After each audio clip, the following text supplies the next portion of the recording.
So now that we've gotten into the what is research, how do we do it, we want to talk about why is it important for research to be ethical. And before we get into all the definitions and all that stuff, let's just go to the examples of what has actually happened in the past of research.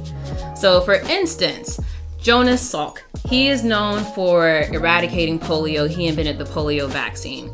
We know him because he first experimented actually on his own family, and then he pretty much gave the vaccine to crippled children in the D.T. Watson Home for Crippled Children in state schools. Actually had good results with that, and then pretty much expanded the vaccine to other people. So now we don't really see polio.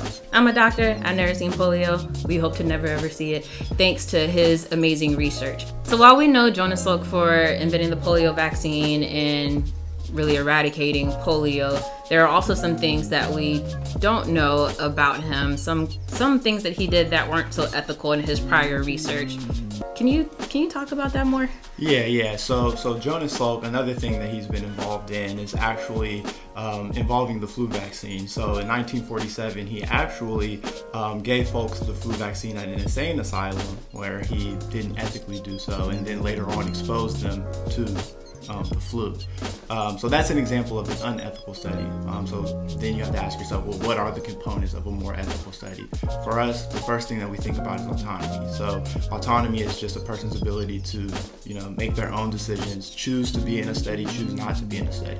Another thing that we oftentimes focus on when we're doing studies is making sure that we're not doing harm. Obviously, you don't want to do something negative if you can control for that. And then, of course, we want to make sure that the study is for the good of the people. We call that beneficence. And then lastly, we focus on justice, which is essentially just making sure things are equal and equitable as far as resources are concerned and the opportunity for success with that study.